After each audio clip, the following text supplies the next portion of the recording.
challenging our players in new ways. So the concept is not every team can win. So now what? The path we'll take, we'll walk through the idea of an experience. We'll talk about society's views, and then your players, your team, and your club. Or if you are an independent working with your own team, then we'll talk a little bit about your own team too. If you have any questions as we go through, please just fire them into the question box, comment box, and then I'll do my best to answer them, hopefully in real time. But if not, then I will be able to drop back in and just come back to those questions as we go along too. Now, of course, we have the field session tomorrow too. So if something you think about tonight over the night is something that resonates, or something you want clarification, or something you want to explore on the field tomorrow, Joey and I will be your instructors. And so we'll talk about that also. So a little bit about me. I've been with San Francisco Youth Soccer now for almost 6 years. I am the director of programming. My responsibility is underpinned basically by anything that is good for the game. Anything that is good for the game, anything that's going to grow the game, anything that's going to benefit coaches or players or referees or anyone involved in the game of soccer in the city. I also have my own brand that I'm working on growing. It's Lead on Soccer. Underneath that, I have a podcast, I have a blog, I have a website. I do game analysis for my favorite club in England, Coventry City. I do a lot of different things with my own brand, but it's all about soccer. So society says success is wins and losses, our standings. We go to tournaments and we're going to win trophies. We play 4 games in a weekend. We're going to try and be undefeated in San Francisco. There are lots of competitive clubs that are going to play against each other. Myself, I used to coach for San Francisco Elite. We played against every other San Francisco club, all within the city. Look at these 2 flights, the one on the left. The team in second was actually my own team, and we didn't win the championship because we had 4 more goals against us than the team above us. Did we fail that season? I'm not sure. The team at the bottom of the pile on the right, they won 1 game, lost 6. Were they losers that season? Did they fail? Depends how you look at it. Society says so. Real Salt Lake in 2018, I believe this was, they came 8th. And of course, in the MLS standings, the way it works is that you get into the playoffs when you're in the top 6. So the following season, if you were just regularly looking at this, you would say, well, Real Salt Lake still didn't win it. But the way it's all set up, they actually came 6th. So they qualified for the playoffs. Now, from 8th through 6th, it's not really that significant. However, there's a significant improvement there. Success? Maybe so. And then, of course, the favorite, Messi and Ronaldo. This image is a year or 2 old now, but it's still the same thing. As a society, we're looking for the best. We're looking for an absolute winner. You go into the stats of Ronaldo. Of course, he's just signed for United today. £480,000 per week is his salary. And I don't know what Messi is on with PSG, but I can't imagine it's not far off of that. And there's another stat that we can look at for success. But I asked my own players, what does success mean to them? Now, to go with the societal view versus our own view, we looked at winning. And then we are also now looking at the other side of things, which is something that's independent to them. And you can see the list right there. It's about them becoming better soccer players. Really important for me are things about no regrets. It's about competing. Of course, winning games is there because everybody wants to win. Nobody wants to become second place. Nobody wants to be a quote unquote loser by society. But then I also asked the nemesis, and you all know who the nemesis is. The nemesis is the parents of soccer players. If you've ever taken a soccer coaching license or ever sat around and had a beer with a bunch of soccer coaches, all of them complain about parents. Parents are the problem in youth sports.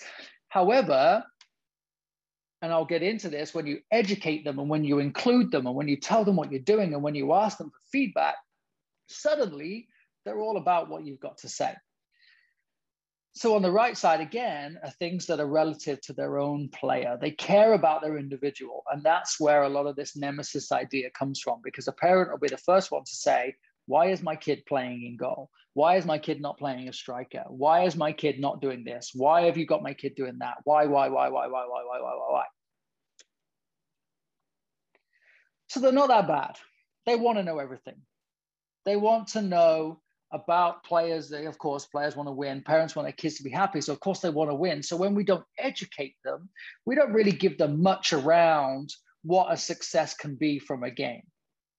As you saw, 30% of the comments were about the team. So a little comparison that society talks about winning, it talks about trophies, and then the stakeholders, of course, are our players and our families. There's a lot of focus on the individual. There's a lot of focus on this quote unquote development. If we really look at the players that we're coaching, most of them, this whole symposium with 100 coaches ranges from brand new players at second grade into the league, all the way up to the 11v11 2006 players. So we have a broad spectrum of players. And I bet there's no doubt that all of those players are looking for those things on the right-hand side. So my challenge number one for you in redefining success is to expand on what you're doing and involve every single player.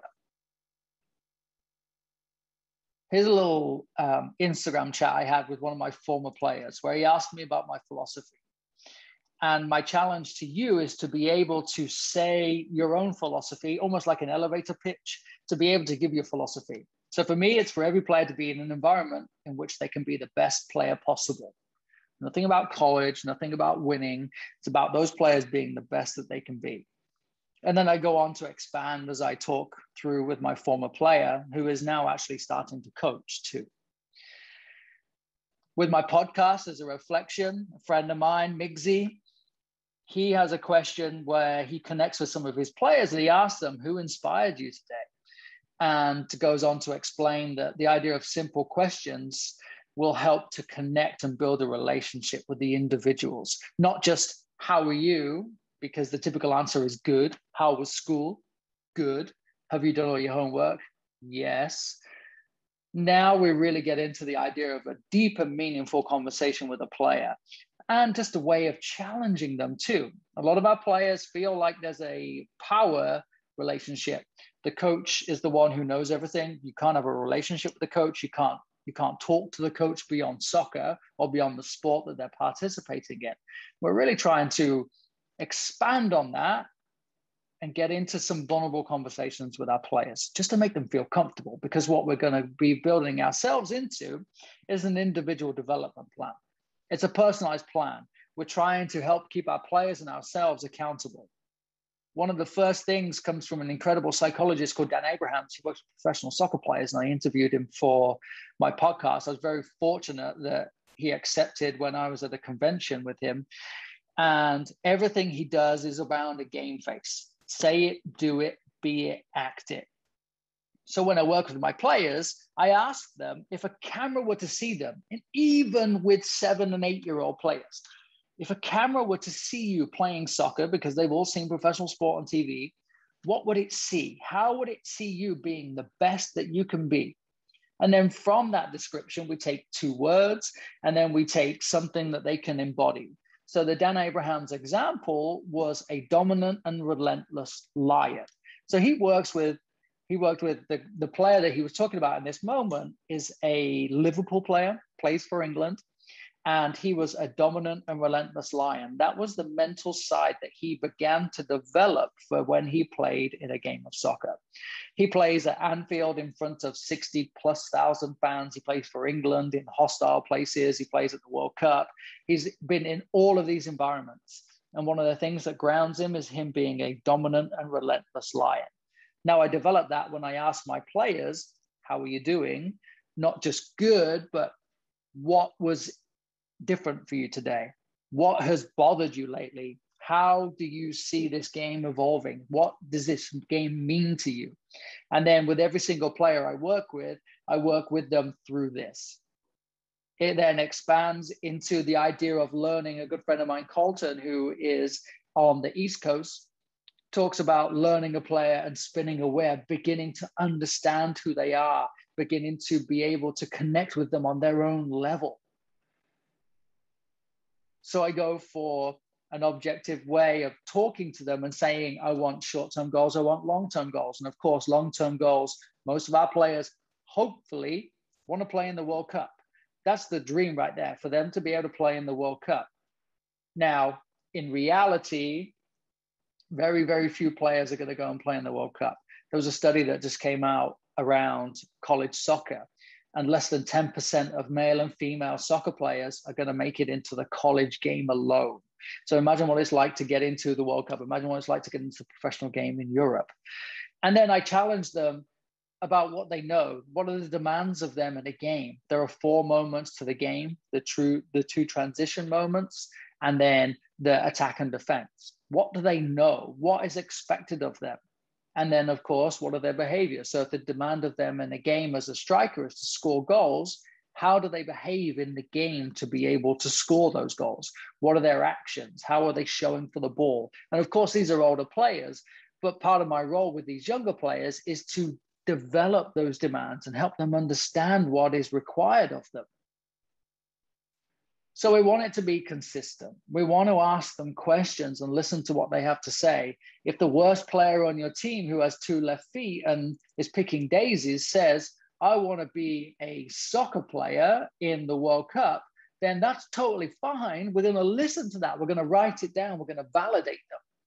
Now, you might be thinking, there's a lot of work that might go into this. You might be thinking that, hang on a second, I'm a volunteer. I have a couple of jobs. I have kids to look after. I have all sorts of things going on. Now, these IDP conversations can happen ideally in person, ideally with parents around, and they can happen before practice. They can happen after practice. They can happen whilst there's a scrimmage going on and you take one player aside and just have a quick 5-minute conversation with them. You can simplify the idea of an individual development plan just to be relative to the player at their level of development. If they're brand new to the game, one of the goals may just be for them to have fun and get minutes on the field. And then you can develop their plan from that. So here's me interviewing one of my players for one of my coaching licenses. Lots and lots of questions. I refer to the last practice, the last game. I refer to what's coming up next. So I want to know everything about that individual. I want to challenge them on their own level. Hopefully, if you're a coach in this group that is coaching full-time and working with multiple teams, you'll see the value in understanding all of your players, because when you're working with 30 different players over the course of the season, they all kind of merge into one, and over the course of the season, you begin to have favorites. And then moving on from that, now we begin to identify each individual as a single person, not just a player within a team. So challenge 2. Individual development within the team, individual development for the player. What about if the player doesn't play all that much? What about the individual within the team environment? So again, back to my friend, Dan Abrahams, he talks about helping players experience failure, experience with dealing with failure. He's, of course, a psychologist, but psychosocial drives everything. So what does your practice look like? John just gave us a wonderful insight to Mojo. And I think that the app itself is a wonderful platform for the reality of what a volunteer coach has to go through with leaving work, with dealing with children, with everything that they have going on, and even professional coaches too that are getting paid for this. And that's my classification, by the way, between volunteer and professional. Professional coaches getting paid. Now, everybody has a busy life before they get onto the field at 3 o'clock, at 4 o'clock, at 5 o'clock.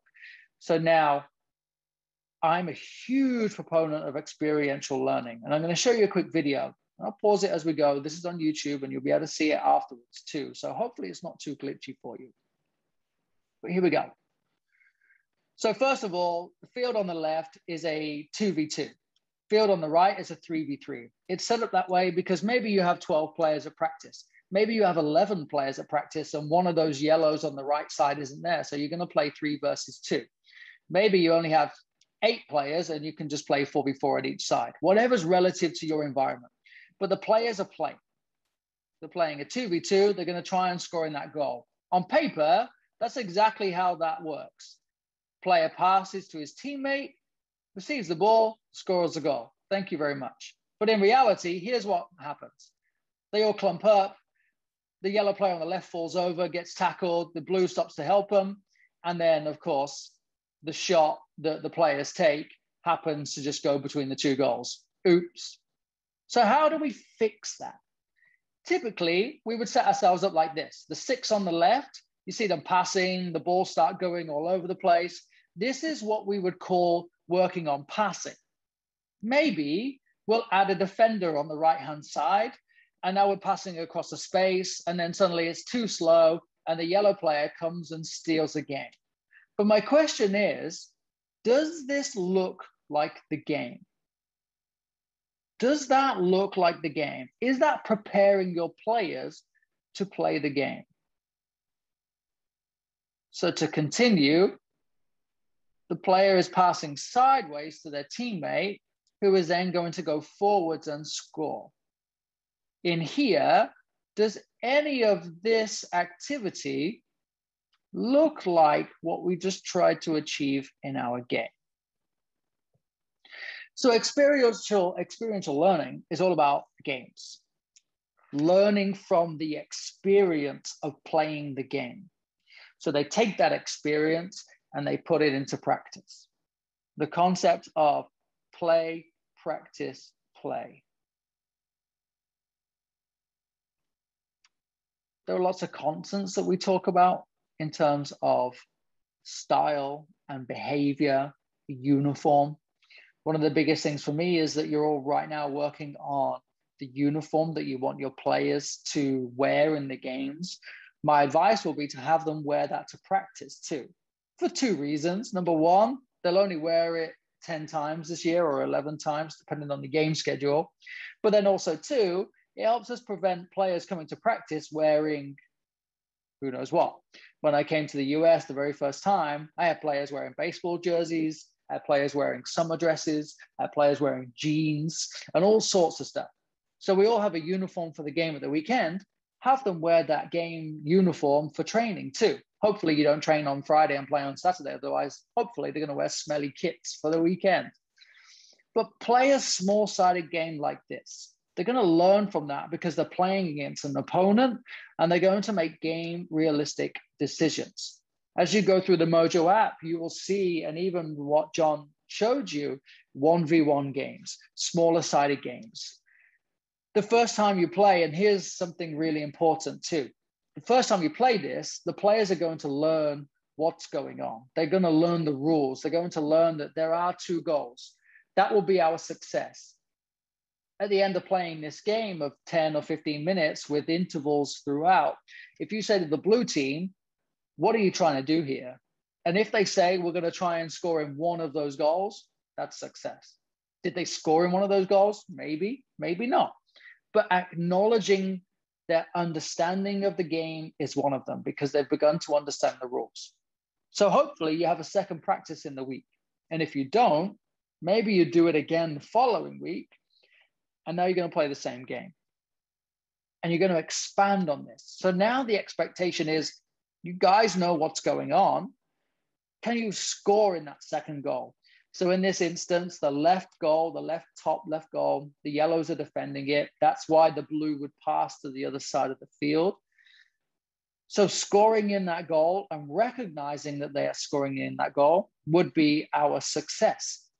Not scoring more than the yellow, not winning the game. Our simple success in this moment is finding a way to score in that second goal. And then we go deeper and deeper. And I say second time and beyond, because maybe you're lucky enough to have 2 practices, or you use SFYS programs like Team Time, and you go and use additional field space to get extra practice, and you run the same practice over and over again. Now the players become comfortable. Why do I say that? Because when they go and play the game at the weekend, the field is the same, the rules are the same. So why would we not build on that repetition in our own training environment? Why would we take the players away from passing around cones because they don't do that in a game to playing in a small-sided game like this? Yes, you are right. There are not 2 goals for every team to score in the game. But my constant reference in a game like this is, oh, by the way, those 2 goals might be teammates. They might be the space that we're looking to play the ball into. So there's a reality. There's not a big goal with the goalkeeper. I'm really trying to introduce my players to how to play the game using games. So challenge 3. What does your organization or your team say about you? We have a variety of coaches in this group. Some of you coach within clubs, some of you coach within school settings, some of you just coach within your own independent team. What is your philosophy and does it fit? Now, do you focus on the individual? And my final question at the end is, do you yell at the referees? And I ask about yelling at the referees because if you yell at the referees, the players around you are going to yell at the referees. Then the parents are going to yell at the referees. And then suddenly everybody's yelling at the referees. And now we've got everybody yelling at the referees. Our poor youth referees are going to leave. And then everybody says, oh, you remember that team we played against? Yeah. That coach is a nightmare. That club is a nightmare.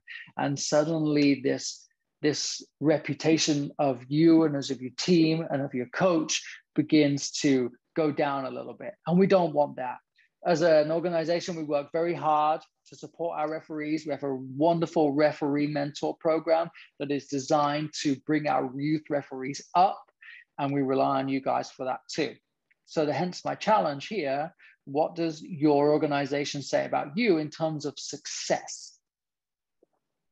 So remember, parents said they wanted their kids to belong. So with your team, do you ever volunteer? Do you have team events? Of course, pizza parties, pool parties, whatever's going on is cool, but how many team events do you do? And then as a team, with older players, maybe you have a group text message. Maybe you have group messages with the parents involved too. How often do you give them homework? How often do you let them work together? So I do a lot of work where I talk about players working in lines. The defenders of the team, they will be given a task to work on together, whether at practice, after practice, older players can collaborate away from practice. And then sharing my expectations too. And I talked about volunteering at Food Bank because I worked with a guy once with his team who once a month had a volunteering part of their season. So every month they did something. And one of the most notable ones that I saw was going to a food bank. And what a simple thing to do, what a selfless thing to do that would develop such a wonderful environment for our team. I read this article earlier about developing a team environment and developing cohesion. And one of the key things was leaving the practice field altogether.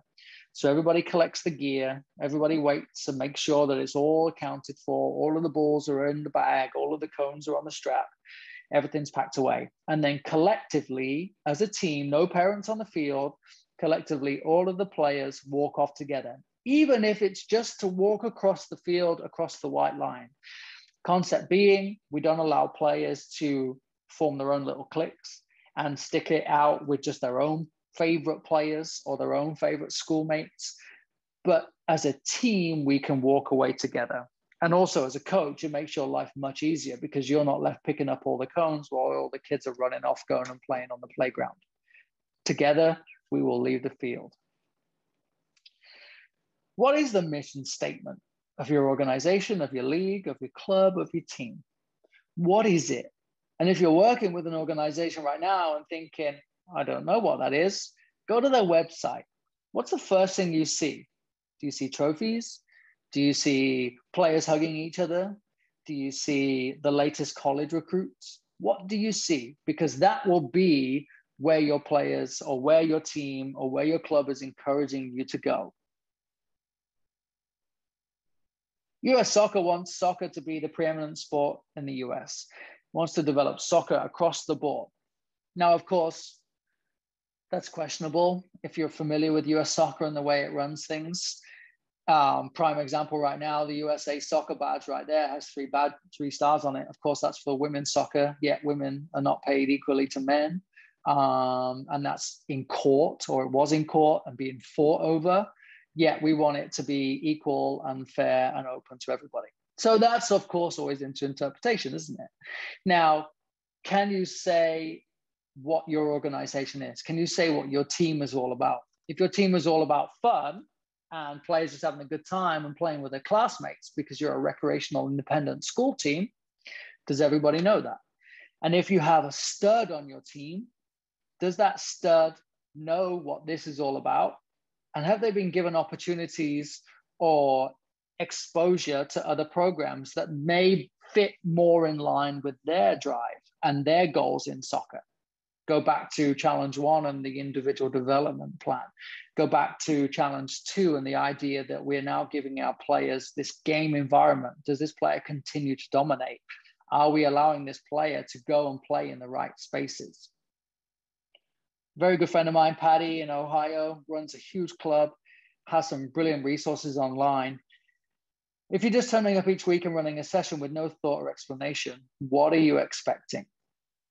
So to go to John's plans with Mojo, to go to the SFYS model and curriculum, which we'll get to very shortly, what are we doing and what are we expecting? Are we working on throw-ins for 20 minutes in a practice? Because that's often where foul throws go. And trust me, I'm trying to get rid of throw-ins. But until I can get rid of throw-ins, maybe working on throw-ins will create us to expect good throw-ins, but it's not going to help us develop much more otherwise. What is your game model? You work with a club, and I know there are some of you in here that work with a club. What is the game model? And if you don't know what the game model is, I encourage you to A, ask about it, B, develop your own because clearly they don't know or they're not interested, or C, go and find an organization that has a model that aligns with your own. But what is a game model? A game model is the way we're trying to play the game. I showed you earlier there are 4 moments to the game, and as an independent coach with an independent team, or as a club coach with a club team, you can make your own model. You can have your own style and influences for how you're going to play the game. So for 7v7 soccer, there are 3 simple concepts from SFU Soccer, and this is available on our website through our curriculum page. Every player that has the ball, when they receive the ball, they have 2 options. We want them to dribble / keep the ball, regardless of where they are on the field. And then we want them to be able to pass into feet. Simple, right? So now every practice we do where we decide that we're going to work on attack should have those 2 factors within it. Players should be encouraged to make those decisions all of the time. So to reference back to passing around the cones, passing to feet is one option, but there's no dribble or keep the ball option. So that practice doesn't quite fit with what a model that we're trying to get out of our players is. Our expectations will never be met. Then the second part of that is to create overloads, which brings me into playing small-sided games. If we play small-sided games, 2v2, 3v3, we can begin to create overloads and help players understand that there are 2 players on this side of the field. As the third attacker, I can run onto that side of the field too. And just for a second, we might have a 3v2. And then in defense, and then the 2 transition moments too. Defense should be fairly simple, right? Stop the player from dribbling, steal their passes. Now, what you'll notice is if you played a 2v2 or a 3v3 small-sided game, the yellow team in attack would be focusing on dribbling and keeping the ball and looking to pass to feet when it makes sense. And in the very same game, in the very same moments, our players on the defensive side are trying to stop the player from dribbling. They are trying to steal those passes. Not tackle necessarily, not quite yet, because we don't really need to work on that because they're always going to be drawn to the ball. But a pass is going to hurt us, so we're going to try and steal those passes.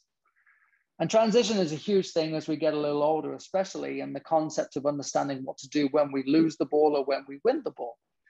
But this is all available to you guys. And I really encourage you to try and apply this to the session plans that John has shared with you or to the session plans that you create for yourself. The idea of everything complements. There's always a complement. When we isolate the game, we put our players on cones, dribbling around the field, running laps, all of that stuff, it looks nothing like the game. And then jumping into the 7v7 side of the 9v9 side of things, it's exactly the same, but we just added a 4th line. Our players are a little bit older. If they've worked through this model on the left, now the model on the right should be second nature, or hopefully second nature, or at least able to explain what's going on.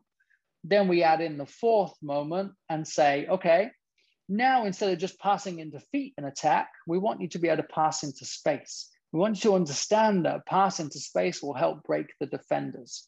So now the defenders are going to say, we're going to trap you by saying our body position, our shape is going to allow you to pass the ball into that space because we're ready for that. And when we're ready for that, we're then going to jump on it and steal the ball. Those are our traps. And of course, overloads in attack and enforcing mistakes, but it grows and it grows and it grows. Does this give you an answer for how your team is going to play from behind the build out line when you have a goal kick? No. And that's where you are able to implement your own styles, where you're able to implement your own methods, and then also your own measures for success. Because if our pass to feet in attack is our objective, then playing from behind the build-out line, our goal in the game may be just to play to somebody over the halfway line into their feet. And how many times did we do that? We may have lost 12-0, but we got the ball into that player's feet 5 times. That's 5 moments of success. If we leave the game and say, well, that was a waste, wasn't it? We lost 12-0, then we've completely wasted the entire experience. They say it's only a mistake if you don't learn from that mistake, if you make the same mistake over and over again. Well, we're teaching these same lessons for our players. Antonio Candreva is a player who played for Antonio Conte in Inter. And to really expand on it to a professional level from the level that I was just talking to you at, talks about the confidence of knowing what the demands are of you. This is all designed to give players answers, to help them understand that they have a demand on them. In this example that we gave was to play into feet. You see on the right there, I use tactical boards. Players love it. They play around with it. They're able to move the pieces. They're able to interact with it instead of me just kind of talking and telling them what's going on. And you'll find your own ways of connecting with your own players and finding ways to challenge them. But from the professional level with Antonio down to the beginning fundamental levels, the more answers we can give our players and the more simplified approach to the game we can give them, the better. And a lot of that comes from playing the game because they understand the rules and the demands. So challenge 4, as we wrap up here. Players cannot play every minute of every day as much as we want them to. There's not a culture of playing in the US like there is in almost the rest of the world. Of course, times are changing, and we talk about how the youth of today, even though I'm only 32 years old, the youth of today, I have a baby girl right now, and I just think that she'll never experience what I was able to experience with playing with friends at the park. And things are different in that regard, but we can still facilitate a lot of playing, a lot of getting out with our friends and playing the game of soccer in our own ways. But how are we doing that? And what are people saying about when they talk about belonging to your team, when they talk about their coach? A coach is a huge part of a player's life. Right now, with the team that I coach them 3 times a week. We have 1 or 2 games on weekends. We train for 90 minutes, which in my opinion is a lot already, but we train for 90 minutes. So we train for 4.5 hours during the week. Those of you with older children are probably thinking, probably don't get all that much quality time with my own child because we have life, we have school, we have work, we have all sorts of things going on. Now I get 4.5 hours with that player unstructured in training, and then I also get game time with them too. So now I'm seeing these kids for 6+ hours a week. I have a huge influence on these individuals, as do you. So I do things like this. Now, this kind of stemmed from the pandemic, of course, and being stuck at home. But I was able to get a group of players from several teams within our SFU soccer leagues and get them with the ball in their house in whatever situation they have, and they play. Several kids in the garage. You see Anthony on the left there in the garage. You see Enzo top right playing on the driveway where it looks like it doesn't have much space apart from the trash cans. And then we see Django second down on the left playing in his living room. He was actually using that couch to strike the ball off of, And it turns out he's a goalie. So he was throwing the ball in the air and diving and catching the ball on the couch. How can we do this with every single one of the players that we work with? How? The pandemic has taught us so much that we can reach our players. They're all tech savvy. They can all use Zoom. They can all use FaceTime. They can all use YouTube. And they can all use ways of connecting with us that maybe we're just a little apprehensive to connect with them on. The second factor is team time that SF Youth Soccer provides. We secure field space throughout the season where it's open. We just want you to register and tell us who's using the space. Part of that is to help you connect with other teams. And then it also helps us track to where our teams are coming from, where our players are coming from, and then how many players actually use the environment. Part of that, of course, is never the players' fault, really. It's a lot of the coaches and a lot of the administrators for teams. So we're really trying to encourage you to use our open facilities.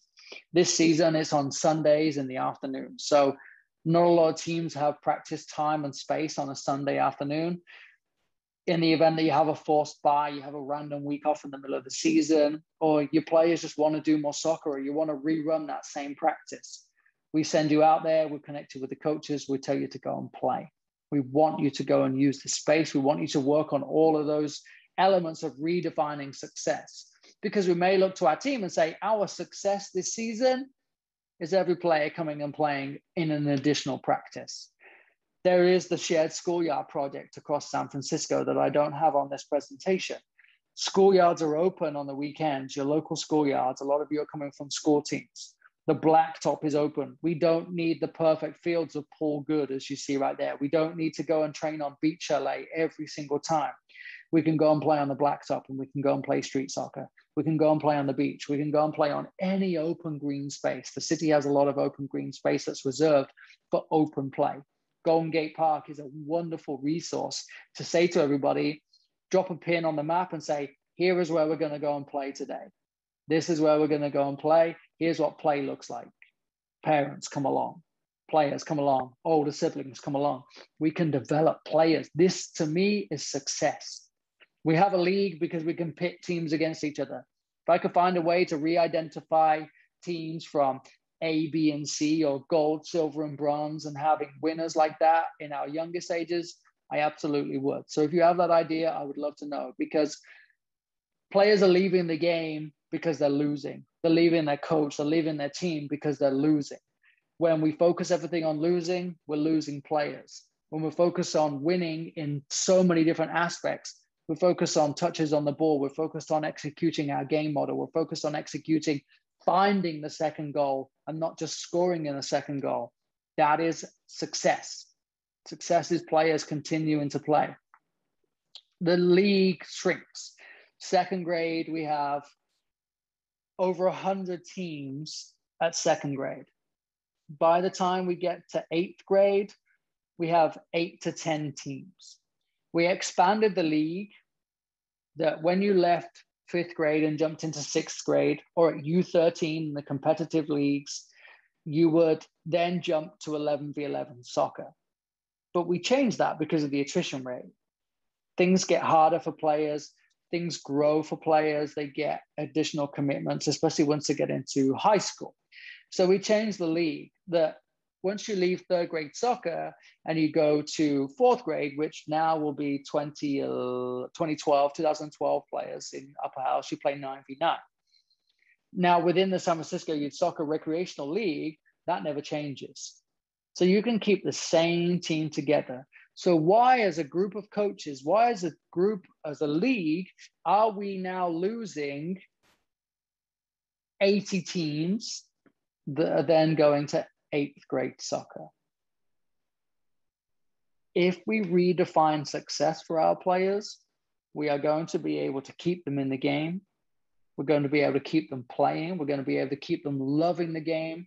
Our game that some of you are probably passionate about, some of you may be brand new to it and just said, you know what, I'll coach because I want to help out and I want to support. We're going to keep these players playing. A great coach can change a life. So here is my information. You can always reach out to me. Many of you have done, you've heard from me for registration on this and stuff. My social media at Lead on Soccer. TikTok, I post loads of cool videos, highlight reels from all the games of soccer that I watch. My Twitter's pretty interactive. I try and share things on there. I try and ask questions. I try and challenge people. And then Instagram is just a highlight reel of what's going on in the world. So please follow me. Just connect with me. That's my cell phone right there. You can connect with me. My podcast is Heads and Volleys. I want to know what you think. Now, I'm going to open this up just to finish this off. It's 4 minutes before the end of the hour, and I said we'll be done within an hour. So if you want to drop off, you're more than welcome to. You're also free. I'll change the settings here and I'll stop sharing so that you can unmute yourself and ask a question. And I would love to explore what you think, what you see, what your questions are. And then, of course, we have the field session tomorrow too. Some of you are from 9 to 11. Some of you are from 11 till 1. The content will be the same. It's divided that way so that we have more specific focus. The youngest teams are going to be first, second, and third graders, and then fourth and onward, 99 and up, are going to be training together too. So we aim to create connections with you. We aim to help you connect with other coaches at the schools. Maybe you're training with other coaches that are working in the same brackets as you too. And again, it's all about this community. It's all about creating opportunity for our players.